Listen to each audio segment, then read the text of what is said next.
Hello everyone, it's TripleZHacker here, and we are back with the Shogunate Total War Tournament 2020. I have a lovely match to provide some analysis and commentary on for you guys, but before we get into the actual battles, be sure to subscribe for more of the tournament content on my channel, as well as tons of other videos on Shogun 2. And don't forget to check the links down in the description below to subscribe to Smotheredrun's YouTube channel, as he will also be uploading tournament matches there. Now, without further ado, let us begin with the first battle.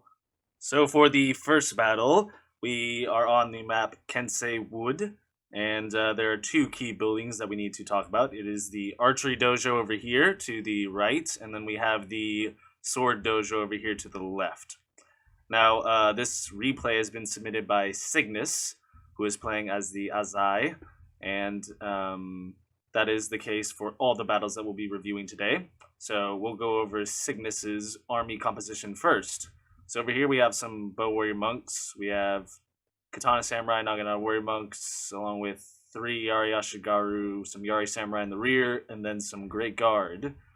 Over here on this side we have some naginata warrior monks, bow warrior monks, matchlock Ashigaru, katana samurai. I believe that's 3 Yari Ashigaru and another Yari samurai. Some fire rockets, general, and then the bow cav here. So this is really I would say a fire rocket army build, but more of just a really much a skirmish build, if I would call it anything. So this is a skirmish army at heart. Let's go over here to Cygnus's opponent, Shingen's retainer, and look at their build. So as you can see over here, we have 2 Yari Ashigaru, along with the Yari Samurai. We have another Yari Ashigaru here. We have some firebomb throwers as a siege unit.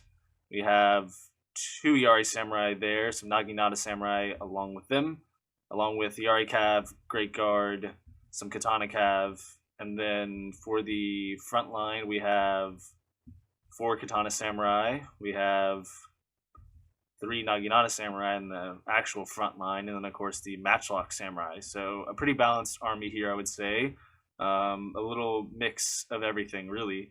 It looks like so far Shingen's retainer has the advantage in terms of cav, but Cygnus has the advantage in terms of missile units, so should be really interesting. Let's get this battle underway.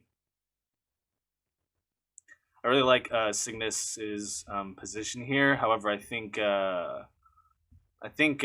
having your forces split up this much is a bit too much, I would say.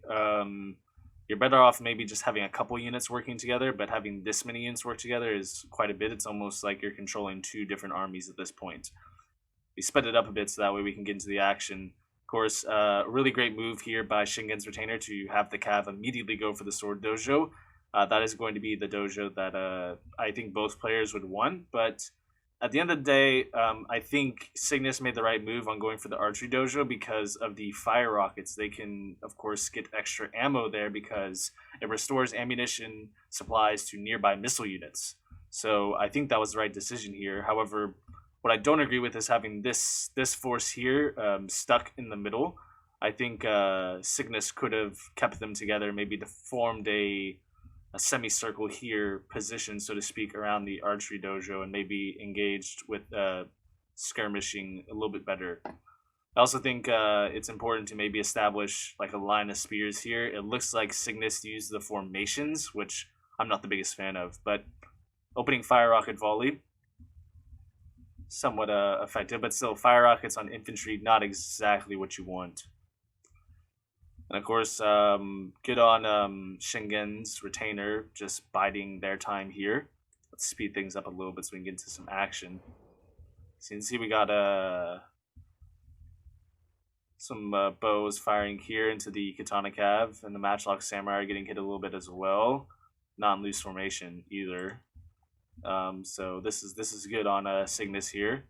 And of course, we have the whistling arrows. There's a fire rocket volley, but this fire rocket volley isn't too good. I mean, it's on Yari Ashigaru, and they're kind of routing, but they'll regain their morale. Of course, this was really good timing for the whistling arrows, especially with being able to break these Matchlock Samurai. Good use of the Naginata warrior monks there as well. The monks are obviously a little bit faster, but yeah, good on Cygnus there. Yeah, I mean the thing is that Shingen's retainer really should have protected those matchlocks with some spears or something else just to help defend them, or at least sent up a different unit altogether. But these bow warrior monks here, again, Cygnus is playing this really well.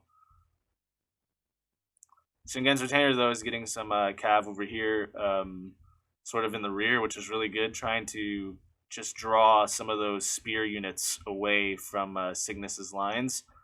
Of course, that fire rocket volley was not as effective as it could have been. All right, let's watch this cav charge here. Yeah, that's a brutal charge. That's a brutal charge. Good stuff by the Katana Cav to charge into a Great Guard unexpectedly and get a pretty decent amount of kills right off the bat. Plus, the Katana Cav and the prolonged melee will do pretty well against the Great Guard. Just poor on Cygnus for not reacting soon enough. And then over here, we got all this melee going on as I was showing the Cav. So these fire rockets here, not really helpful, and all these Yari-Ashigaru not going to be able to do anything against the Naginata Samurai or the Katanas at all, along with the firebomb throwers got in there too. But yeah, this is what I mean by Cygnus splitting up their forces, and that was just no need to really attack there. This charges well to the Great Guard though, that's pretty good. It's decent, but they're already so beat up. And they're going to get stuck there. You're probably better off sending them over this way with the rest of your forces here. I don't see the need to move off this hill, even if Cygnus was the designated attacker. There's no need to, because skirmishing is considered attacking. So even with the fire rockets, that's sort of attacking in a sense, from how I interpret the rules. Now, again, a good defensive position here, but yeah, just you're allowing yourself to get encircled here because Shingen's retainers got a lot of troops over here that they can move around, and these fire rockets not really doing much shooting at firebomb throwers. Not going to really change the outcome of the battle, and just not enough melee units here to defend those fire rockets. Should put the general in stand-and fight here. This bow cav, honestly, you're probably better off just charging them into the general or charging them into one of the units, or just keeping all these troops at bay here. Shingen's retainer, though, here really could have just brought this cav and all these units over here sooner to basically envelop Cygnus's army. So poor on Shingen's retainer's part for not getting there sooner. Of course, we can zoom into some of the action here. And yeah, these matchlock Ashigaru are not going to hold against the Yari Ashigaru. Just not melee, at least. You see those fire rockets zooming by. Now that's a good shot on the general, but this is too little too late because the Yari Cav coming in as well. And then yeah, once Cygnus is losing men or some of the bodyguards and the general units, it's pretty much over. And yep, Shingen eventually was able to get some cav in the rear. So a pretty good battle. All in all, Shingen's retainer played it well. I think Cygnus made a few errors that Shingen's retainer was able to capitalize on. Overall, though, I think both players had their strategies pretty much formulated well and used a couple of different ways to implement them throughout the first battle. Anyways, now let's jump into the second battle.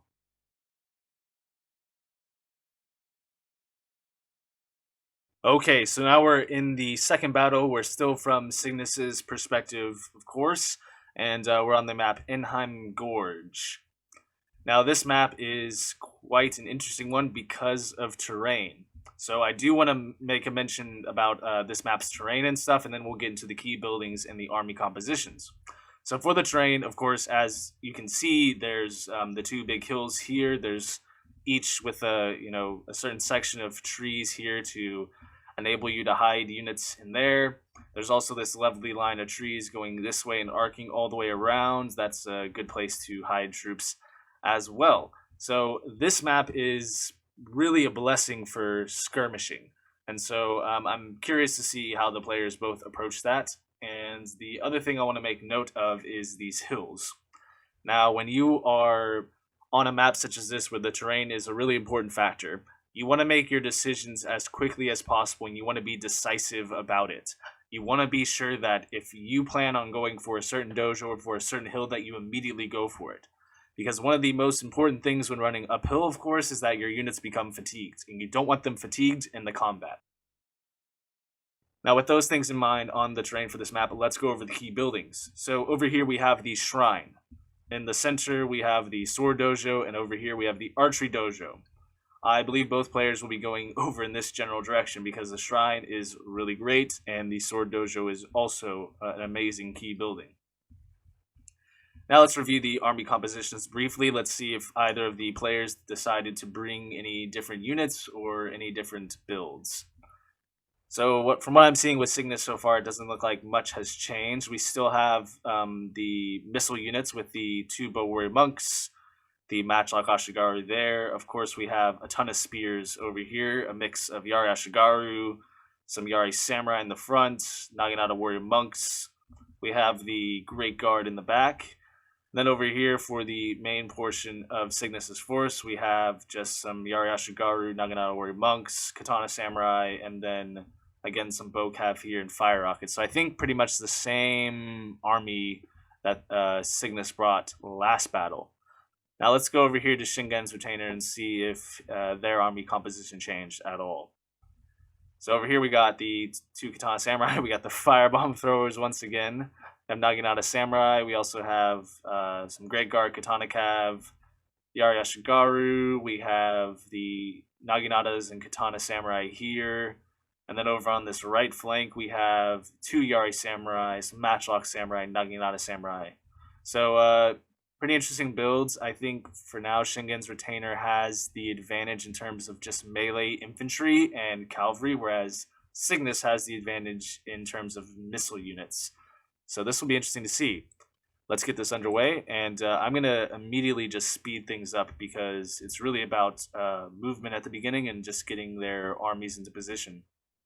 So as you can see, Cygnus immediately starts rushing up this way to get to the shrine. Shingen's retainer brings some cav and flexes them all the way out to the far right, and of course advances down the middle. Cygnus here decides to basically combine their forces here, which I think is a wise decision, although I still think if you have maybe an opportunity to overwhelm these 3 units of Yari Ashigaru here, that you might do so early on if you had the units to do that, but otherwise, I don't mind this decision. But as you can see, you can look, these units are already getting a bit fatigued, whereas Shingen's units here are moving up slow enough that they're not getting as fatigued, and they're moving not on such a steep incline up. Anyways, Cygnus here just getting around the dojo. You only really need 1 unit in the dojo, and I think you could have set up a more defensive position just along this way. As well, I really wouldn't leave that cav unit that Shingen's retainer has back here in these woods alone. I would have sent a unit over there maybe to go deal with them. Anyways, let's speed things up just a little bit. Got the bow warrior monks already firing at some matchlocks and Yari samurai over there. I think Cygnus could have put some units in these woods over here, hid some of the missile units, or then again just a more defensive position on this ridgeline back here a bit. But again, just some skirmishing here. Good on Shingen's retainer to advance patiently. Don't really want to rush this too quickly. He doesn't have they don't have the army really for rushing because they have a lot of spears. Let's see the first fire rocket volley. Not the greatest of volleys. It only killed about 5, and it was on a Yari Ashigaru unit. So again, I would have saved those fire rockets for maybe another volley or aimed at a different unit potentially. We got some matchlocks over here on the far right shooting. Let's look at their angle of fire. Not the best angle to fire. If you just gotten a little bit above that ridge in front of them. Of course, they're also taking some arrow fire from the bow monks, but they didn't end up shooting some of the Naginata warrior monks. That's gonna hurt. Should have sent these Yari Ashigaru over here sooner on loose formation. And oh, looky here, we have the surprise Yari Cav here right into the general and to the fire rockets. Oh, this is really bad for Cygnus here. And really good on Shingen's retainer to hide the Cav back there long enough and then bring them out at the precise moment. Yeah, Cygnus here just gotta protect your general. Once you lose your general, you really lose a ton of chances. Of course, good screen on the part of Shingen's retainer, sending the weaker Ashigaru units forward to take the initial brunt of the missile units that Cygnus brought. And of course, then following up with some more infantry. Could have got these units involved though, and made it a more quick affair. Still, getting the general was really important. Even with the shrine, Cygnus's forces now are going to break much more easily, and Cygnus is going to have to do a lot to pull this off. So you see the Yari Samurai into the Bow Monks, pretty good. A decent war cry here with the Naginata Warrior Monks, but still just, yeah, I gotta plug this gap. Where's the spears? Bring the Yari Ashigaru up here to contest those Naginata Samurai or something. This Yari Ashigaru unit here needs to get over here as soon as possible. But yeah, Cygnus, decent cav micro here by Shingen's retainer. Of course, yeah, there we go. There's the Great Guard right into those Bow Warrior Monks. Really nice. And, of course, local superiority here on the front line is going to give Shingen's retainer the day right in that area. And as you can see, without a general, these units are just going to rout when they get outnumbered. And now the Asai are running. They're running for their lives. Just, yeah, too many missile units. Just too many missile units, I would say. Just way. I think the fire rockets also just too expensive and not used as well as they could have been. Cygnus here though did put up a staunch effort in terms of defensively and at least getting some skirmishing in. Right, Cygnus did get some skirmishing in, but still, I think it could have established a stronger front line with more spears, and definitely could have predicted that cav charge from behind, killing the general. Had the Asai Daimyo not fallen, I think this battle could have turned out a bit differently, or at least would have been prolonged.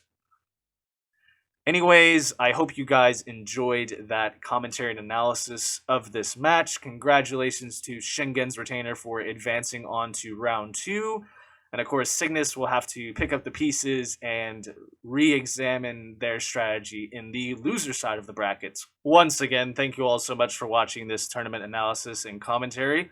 Be sure to like and subscribe, and stay tuned for more of the tournament on my YouTube channel. Anyways, take care, everyone.